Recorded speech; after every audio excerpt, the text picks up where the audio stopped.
Well, we're in Galatians chapter 2. Left off around verse 6 last time. Appreciate Brother Billy taking the class last week as I was out of town. But we left off a couple weeks ago in Galatians 2 and verse 6. Paul has been defending his apostleship. More accusations have been made against him, as we've seen as we were studying in 1st and 2nd Corinthians. More accusations are now being made against him in the churches of Galatia as well. He's defending the fact that he is an apostle. He is inspired. His teachings are the same as the other apostles and therefore just as authoritative. And defending the fact that he's teaching the gospel of Jesus Christ and encouraging and instructing the brethren there in Galatia not to go back to the law of Moses.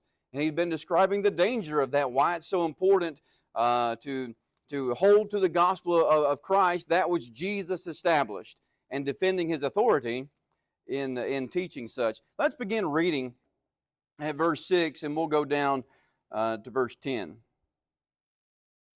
But of these who seem to be somewhat, whosoever they were, it maketh no matter to me. God accepteth no man's person. For they who seemed to be somewhat in conference added nothing to me. But contrariwise, when they saw that the gospel of the uncircumcision was committed unto me, as the gospel of the circumcision was unto Peter, for he that wrought effectually in Peter the apostle Peter to the apostleship of the circumcision, the same was mighty in me toward the Gentiles. And when James, Cephas, and John, who seemed to be pillars, perceived the grace that was given unto me, they gave to me and Barnabas the right hands of fellowship, that we should go unto the heathen, and they unto the circumcision. Only they would that we should remember the poor, the same which I also was forward to do. All right, we'll back up here and looking at verse 6 again. We talked some about verse 6 last time, but I don't think we quite finished what we were thinking about in this text.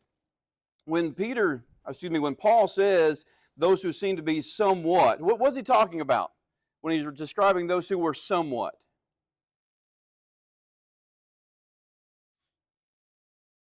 Remember, those who were strong in the faith, those who had a strong influence over the church, those who were held in high esteem. In fact, you go down to verse 2, he referred to those which are of reputation. Same people. And then you would get down to verse 9 as well. He'll specifically name a few people, James, Cephas, and John, but we'll talk more about that when we get there in a few verses. But some of the same people. Now, this specifically would be a reference to the apostles and others like James, who we talked about before and we'll talk about again. Influential, exactly. Those who were of considerable reputation, influential, held in high esteem by brethren. Okay, now what does he say about them? Those who were held in high esteem, who seemed to be somewhat, who had great influence. Their being apostles, their being of high influence, it didn't affect Paul's. It didn't affect Paul's apostleship. It didn't affect the message that Paul was teaching.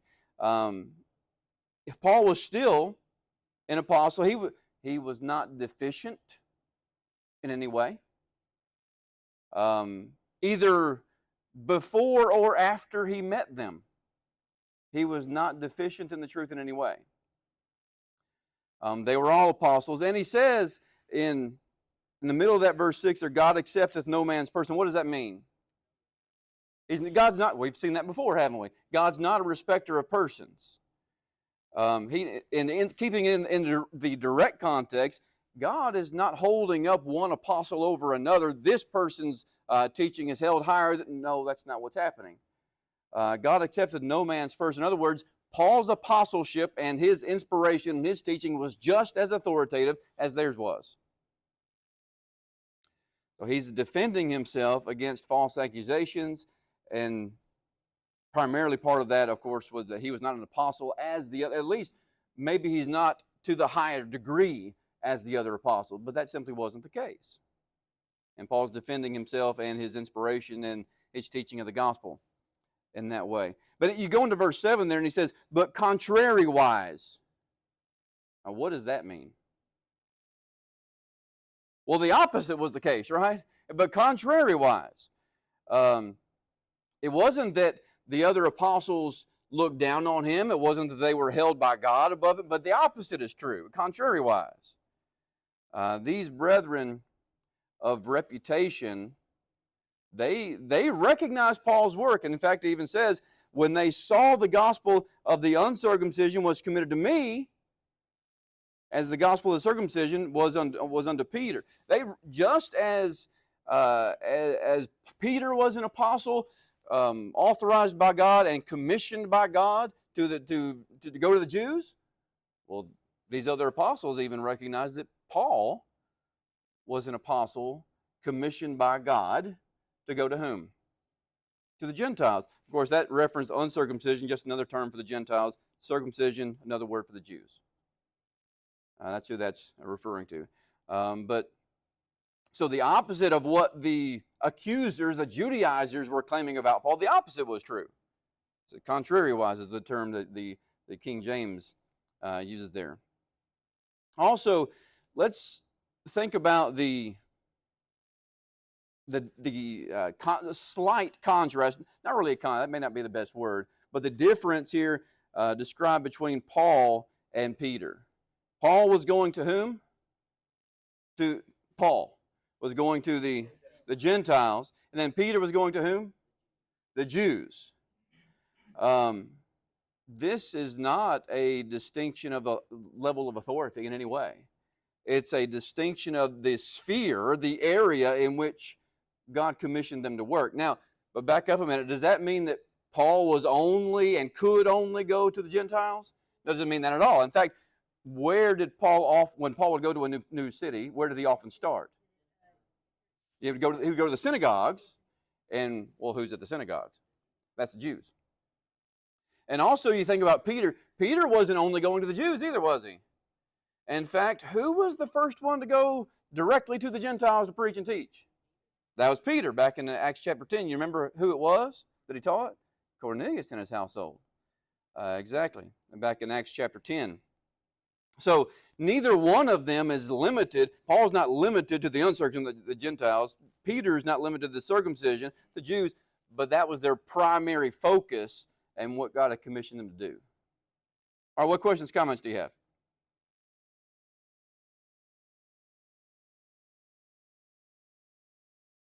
You got a parenthetical verse here, phrase here, in verse 8. For he that wrought effectually in Peter to the apostleship of the circumcision, the same was mighty in me to the Gentiles. Continuing that thought. The same that wrought or worked effectually in Peter. Who's that, of course? Well, that's God. That's the he here, God, who worked effectually in Peter in his work and his apostleship, and as he's primarily focused on the Jews. Well, the same God was mighty in me there, that's Paul, of course, to the Gentiles. It's the same God working, but the same God commissioned each of. It's not that Peter's a higher apostle. It's not that he's more authoritative in any way. But they had different focuses, although their work did overlap. So God worked in both of them, Peter and Paul, in the same matter, the same message, the same gospel, both holding the office of an apostle in their work for the Lord. There's an implication. I've kind of alluded to it, but there's an implication that some of the accusations from the Judaizers was that even among being brought into Galatia, and perhaps some of the brethren in Galatia were now holding this, there's an implication that they were placing Peter above Paul. But it was the same God who authorized both of them. He approved of both of them. It was not a matter of one being over the other. They were both inspired apostles of Jesus Christ, authorized by God, and God had entrusted them and commissioned them to do a specific work for him in that office. So, to kind of back up and summarize these last couple of verses, Paul is taking the argument of the Judaizers, those who were coming in accusing Paul and teaching the old law, the law of Moses.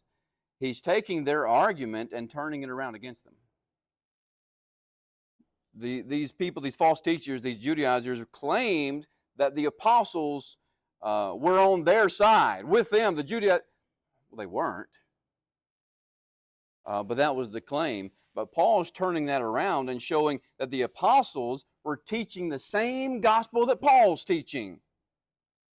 They're not on the side of the Judaizers. They're on the side of the gospel, and that's where Paul's standing. And has been put in a place of authority by God himself to do that. Questions, comments?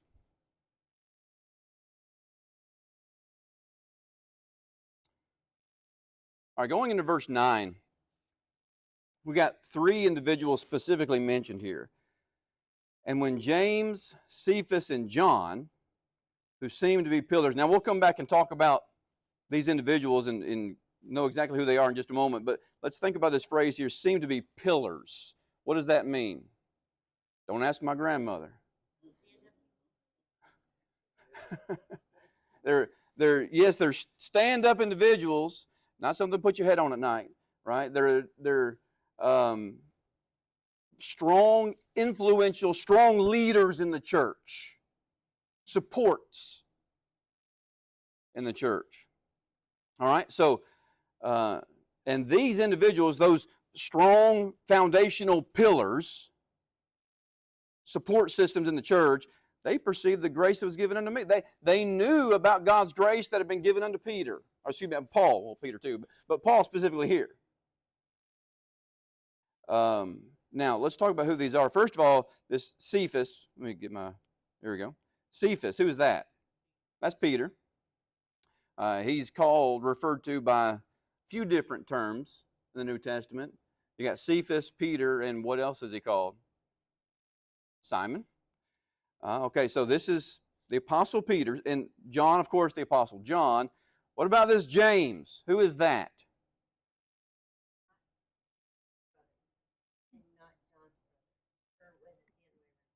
There you go. Let's back up. Because we talked about this at the end of chapter 1, and how there are 3, I guess, influential people that you can consider who these James are. And seems to me that this would have to be the brother, or the half-brother, to be more specific, half-brother of Jesus. And I don't have a reason to think this is a different James from what was mentioned in the previous chapter, or a different James from the one that will be mentioned later in this chapter. Because he makes no distinction. He just says James all 3 times his name is specifically mentioned here. Going back to chapter 1, then twice in chapter 2. I don't have a reason to think it's something different. Paul doesn't make a distinction. Seemed like he would, if he's talking about a different James, seemed like he would make a distinction between them. But he doesn't. So it looks to me like this would have to be the same James each time, and it looks like it's the half-brother of Jesus. And we'll talk about that. But we know that this James is a strong, influential leader in the church, but did the brother of Jesus always have faith in Christ? He didn't, did he? In fact, the brothers, the siblings of Jesus, early on, didn't believe in him, and that's a difficult position. You think of even going back to the children of Jacob, they didn't want to believe that Joseph was anything greater than they were. Well, I think that's natural among siblings, kind of in a way. But that was the case with Jesus' brother. But later on, they did come to have faith. In fact, that's indicated for us in 1 Corinthians 15 and verse 7, where Jesus appeared to his brothers in the flesh, including James, and indicating that they did have faith. At what point exactly, whether it was before the resurrection or after, Can't say for certain, but certainly they did have that faith afterwards. Whether they came to that before, I don't know. Anybody got any further insight on that? Now, interesting consideration. We just mentioned that this Cephas is Peter. What do we know about, besides being an apostle, what do we know about a specific role that Peter played in the church? Say again? He was an elder. In 1 Peter 1 and verse 5, Peter identifies himself as an elder in the church. Now, and I say interesting consideration, but I don't know the answer to this. We know that Peter at some point served as an elder. Was he an elder in the church in Jerusalem, as Paul's describing this right here? I don't know the answer to that, but I think it's interesting to consider. We know he did become an elder at some point. And maybe he's among the elders when Paul writes this concerning the church in Jerusalem. Or even at the point where Paul met him earlier. Was he among the elders? I don't know the answer to that, but I just think it's interesting to consider and think about. And also, along that same line, questions that I don't have the answer to, I don't know that anybody does. Were any of the other apostles among the elders at any point? So at this time or in the future? Again, I don't know the answer to that. But as Paul is talking about the leadership, and he's meeting with the leadership, and we know that at some point, at least Peter was an elder. Just interesting. At what point did that happen, and what congregation was it, and all those questions, we were left without all the answers to it. Questions, comments? Another little interesting note here, interesting to me anyway, that we know this James, half-brother of Jesus, we mentioned already that he, early on in the ministry of Jesus, he was not among Jesus' followers, but he did become a faithful follower of Christ, and he's a leadership figure here, a pillar in the church, as Paul describes him right here. And it's interesting to note that someone who early on did not have faith in Christ is even listed first right here among the pillars in Jerusalem. People can change, can't they? I just think that's interesting that his name is listed first, even in front of two apostles of Jesus Christ. But these three, now what's the significance of mentioning these three, James, Cephas, and John? These three recognized something. They perceived what? That word perceived. They recognized, they perceived, they acknowledged what? Paul's apostleship. The grace that was given unto me, specifically, Paul's work for the Lord and his apostleship. They recognized that. They recognized the work that Paul had been commissioned to do. They did not consider him inferior, as some were accusing of Paul. There was no conflict between any of them with Paul, contrary to what the Judaizing teachers would have people to believe. There was no conflict between them. In fact, what does it say here? They gave to me and to Barnabas, what? The right hands of fellowship. There was no conflict between them. No division whatsoever. They recognized the work that Paul was doing and was commissioned by God to do, and they were in full fellowship and full support of what Paul was doing, along with Barnabas being right beside him, as they're carrying out the work to the Gentiles, while Peter and others were primarily focused on the work with the Jews. So he's showing the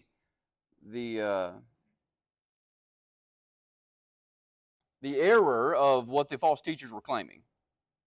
That Paul was not really an apostle, there was conflict between him and the other apostles, they weren't on the same side, all these things. All showing the falsehood of that. Questions, comments?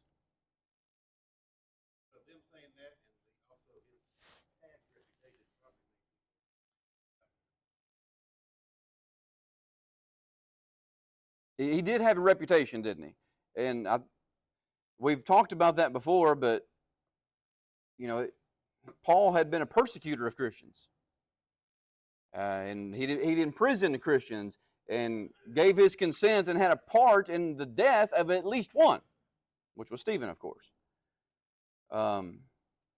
So perhaps that history played a part in why Paul was being attacked. And early on, it was difficult for some Christians to accept Paul. In fact, Barnabas is mentioned here. What role did Barnabas play in when Christians were reluctant to accept Paul and were questioning whether he was sincere and all that? Yeah. Exactly. He was a support. He kind of vouched for Paul.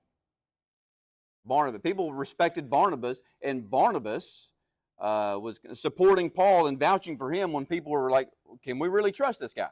This guy that imprisoned Christians, was persecuting the church, and even had a part in killing Stephen and maybe others."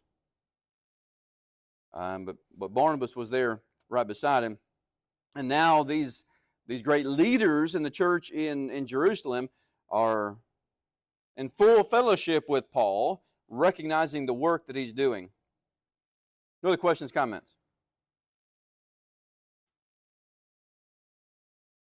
Going into verse 10, only they would, okay, they're in full fellowship supporting what Paul's doing, but they have one request. Only they would that we should remember the poor, the same which I also was forward to do.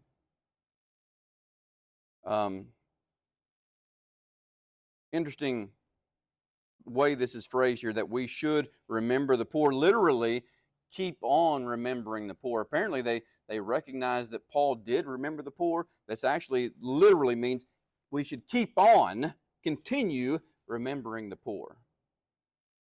Was Paul concerned about the poor, especially God's faithful who were struggling? Paul was very concerned about that. In fact, you remember when we studied the Corinthians, what was happening there, the Corinthian letters. You go all the way back to 1 Corinthians 16. Paul says, I'm coming back to Corinth, and what do I want to do when I get there? What should you have ready for me when I get there? And that collection that he was taking up, and what was that collection? What was the purpose of it? The poor saints specifically at Jerusalem, where these brethren are now. So they knew that Paul had concern for the poor, and Paul had shown that in the past. And you come into that was 1 Corinthians 16 I just referenced, when Paul first brings that up to the church in Corinth. You come over to continue into 2 Corinthians, especially chapters 8 and 9, and that is being emphasized again. Paul's reminding them, you made a promise to make a contribution for the saints in Jerusalem. It's time to follow through on that and be generous in that, and so forth. 2 Corinthians chapters 8 and 9. 1 Corinthians 16.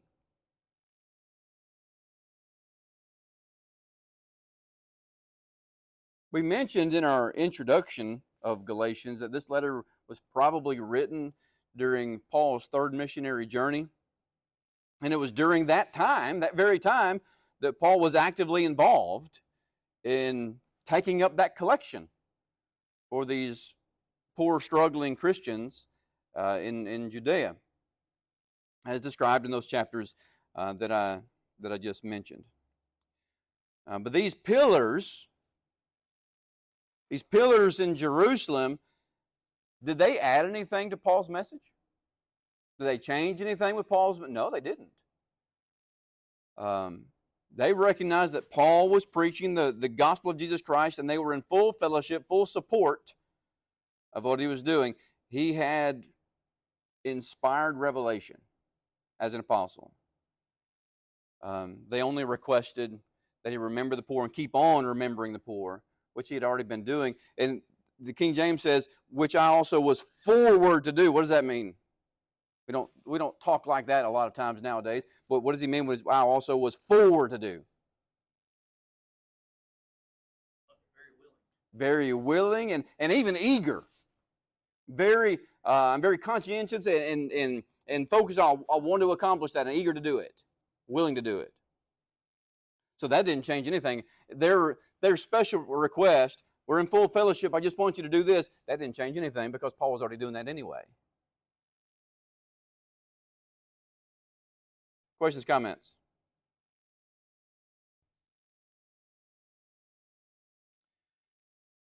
Now, when we go to verse 11, we have a bit of he's still on the same basic subject, but he approaches it from a different perspective now. And he addresses an event, a major event that took place between him and Peter. And other people, of course, were involved as well. But it reinforces, Paul's not just bringing this up to kind of boast himself, but it reinforces what Paul's saying in defending his apostleship and the work that he's doing. Okay, let's read beginning at verse 11. But when Peter was come to Antioch, I withstood him to the face because he was to be blamed. For before that certain came from James, he did eat with the Gentiles. But when they were come, he withdrew and separated himself, fearing them which were of the circumcision. And the other Jews dissembled likewise with him, insomuch that Barnabas also was carried away with their dissimulation. But when I saw that they walked not uprightly according to the truth of the gospel, I said unto Peter before them all, if thou, being a Jew, livest after the manner of the Gentiles, and not as do the Jews, why compellest thou the Gentiles to live as do the Jews? Who we are Jews by nature, we who are Jews by nature, and not sinners of the Gentiles, knowing that a man is not justified by the works of the law, but by the faith of Jesus Christ. Even we have believed in Jesus Christ, that we might be justified by the faith of Christ, and not by the works of the law. For by the works of the law shall no flesh be justified. But if, while we seek to be justified by Christ, we ourselves are also found sinners, is therefore Christ the minister of sin? God forbid. For if I build again these things which I destroyed, I make myself a transgressor. For I through the law am dead to the law, that I might live unto God. I am crucified with Christ, nevertheless I live, yet not I, but Christ liveth in me, and the life which I now live in the flesh, I live by the faith of the Son of God, who loved me and gave himself for me. I do not frustrate the grace of God, for if righteousness come by the law, then Christ is dead in vain. All right, pause. I know that's a little bit of a lengthy reading, but back up to the beginning of that reading at verse 11. It makes reference to Apostle Peter, when Peter was come to Antioch. So Paul is now making a specific reference to an event that occurred when Peter was in Antioch, and Paul was also in Antioch. There was this gathering that we've already made reference to that took place there in Antioch. There was a struggle happening. What did Paul do with Peter? He rebuked him. The King James says, I withstood him to the face. And as Sister Jenna said, that carries the idea of a rebuke.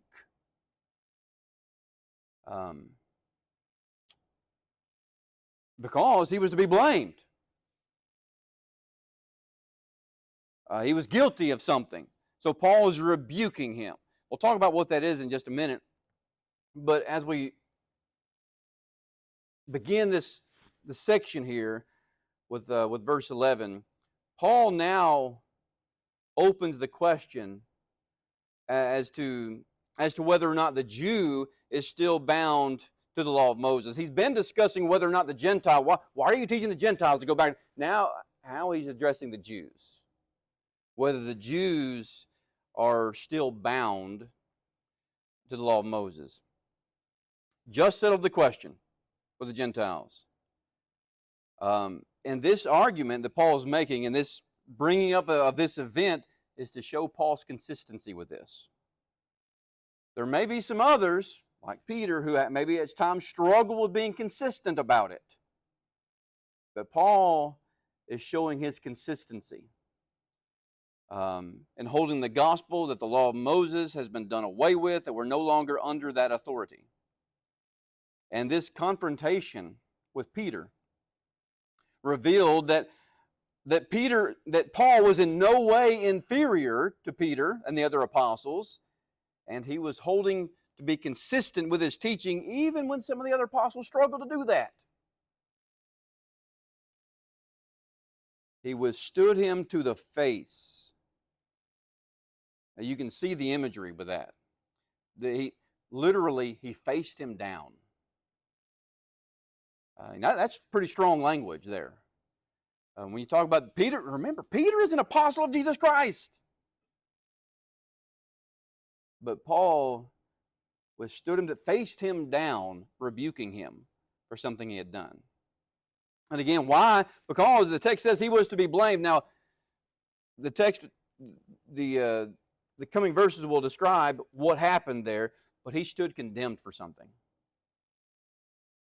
This was a face-to-face confrontation between two very well-known leaders in the church, and not only that, two well-known apostles of Jesus Christ.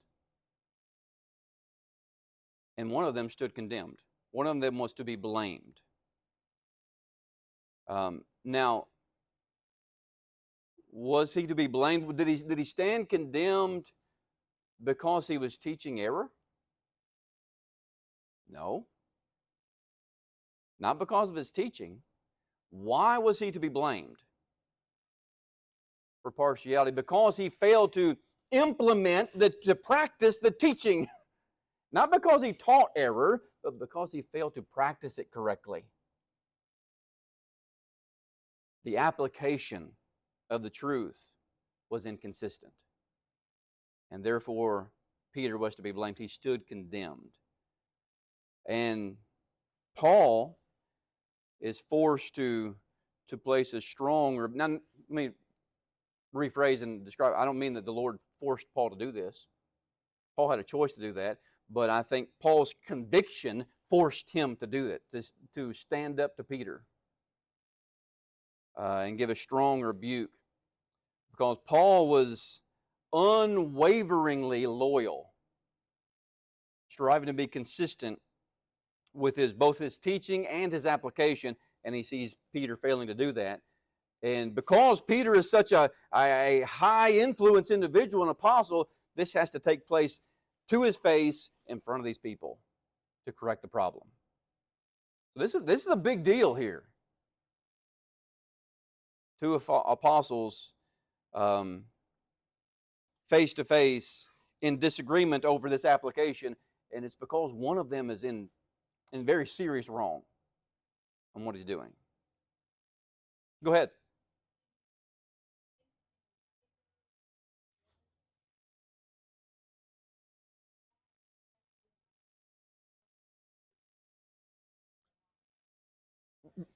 Great point. Let's clarify. I mean his public teaching on the matter. Okay,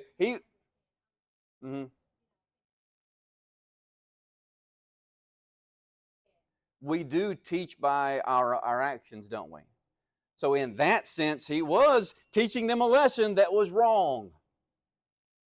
But it wasn't that what he was publicly speaking about was wrong, but his application of it was wrong, and he was giving the wrong lesson in that regard. Good point.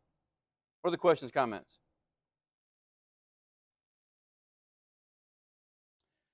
Going into verse 12 here.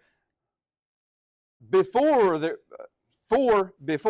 that's difficult for me to say for some reason. Before that, certain came from James and did eat with the Gentiles. But when they were come, that's Peter, he withdrew and separated himself, fearing them which were of the circumcision. So now, Paul addresses why this confrontation took place.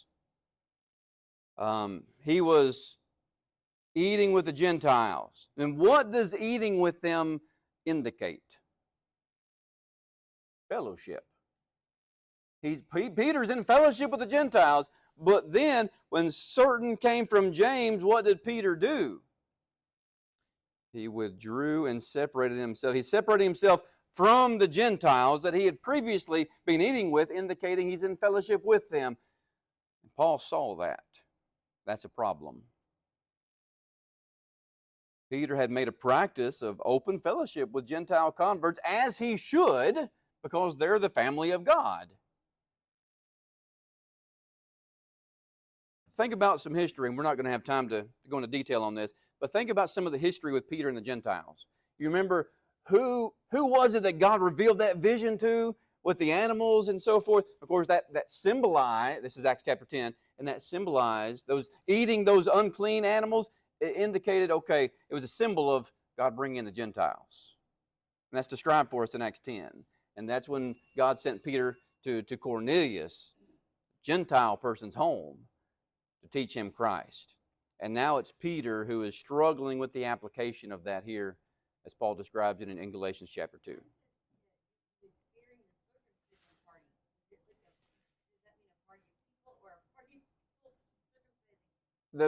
Remember that the term circumcision was or never the reference to the Jews. So he's fearing the Jews because of this, specifically those certain who came from James. Now we'll describe that next week, because earlier it's indicated that this James is in full fellowship with Paul in the teaching. So why would these certain come from James, and why would Peter fear them concerning what's... Okay, we'll talk about that next week.